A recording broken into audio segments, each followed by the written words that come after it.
مسیح میں آپ سب کی سلامتی ہو۔ خداوند کے زندہ اور پاک کلام میں سے پیدائش کی کتاب باب 23۔ اور سارہ کی عمر 127 برس کی ہوئی۔ سارہ کی زندگی کے اتنے ہی سال تھے، اور سارہ نے کریت اربا میں وفات پائی۔ یہ کنعان میں ہے اور حبرون بھی کہلاتا ہے۔ اور ابراہیم سارہ کے لیے ماتم اور نوحہ کرنے کو وہاں گیا۔ پھر ابراہیم میت کے پاس سے اٹھ کر بنی ہت سے باتیں کرنے لگا اور کہا کہ میں تمہارے درمیان پردیسی اور غریب الوطن ہوں۔ تم اپنے ہاں گورستان کے لیے کوئی ملکیت مجھے دو، تاکہ میں اپنے مردے کو آنکھ کے سامنے سے ہٹا کر دفن کر دوں۔ تب بنی ہت نے ابراہیم کو جواب دیا کہ اے خداوند ہماری سن، تو ہمارے درمیان زبردست سردار ہے۔ ہماری قبروں میں جو سب سے اچھی ہو اس میں تو اپنے مردے کو دفن کر۔ ہم میں ایسا کوئی نہیں جو تجھ سے اپنی قبر کا انکار کرے، تاکہ تو اپنا مردہ دفن نہ کر سکے۔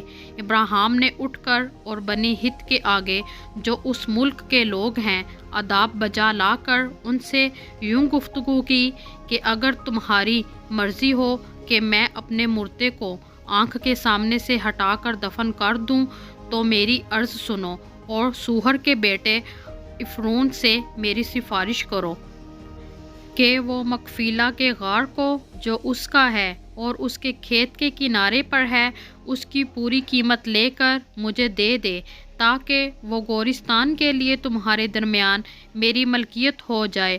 اور افرون بنی ہت کے درمیان بیٹھا تھا۔ تب افرون ہتی نے بنی ہت کے سامنے ان سب لوگوں کے روبرو جو اس کے شہر کے دروازے سے داخل ہوتے تھے ابراہیم کو جواب دیا، اے میرے خداوند یوں نہ ہوگا، بلکہ میری سن، میں یہ کھیت تجھے دیتا ہوں اور وہ غار بھی جو اس میں ہے تجھے دیے دیتا ہوں۔ یہ میں اپنی قوم کے لوگوں کے سامنے تجھے دیتا ہوں، تو اپنے مردہ کو دفن کر۔ تب ابراہیم اس ملک کے لوگوں کے سامنے جھکا۔ پھر اس نے اس ملک کے لوگوں کے سنتے ہوئے افرون سے کہا کہ اگر تو دینا ہی چاہتا ہے تو میری سن، میں تجھے اس کھیت کا دام دوں گا، یہ تو مجھ سے لے لے تو میں اپنے مردے کو وہاں دفن کروں گا۔ افرون نے ابراہیم کو جواب دیا، اے میرے خداوند میری بات سن، یہ زمین چاندی کی 400 مسکال کی ہے، سو میرے اور تیرے درمیان یہ ہے کیا؟ پس اپنا مردہ دفن کر۔ اور ابراہیم نے افرون کی بات مان لی۔ سو ابراہیم نے افرون کو اتنی ہی چاندی تول کر دی جتنی کا ذکر اس نے بنی ہت کے سامنے کیا تھا، یعنی چاندی کی 400 مسکال جو سوداگروں میں رائج تھی۔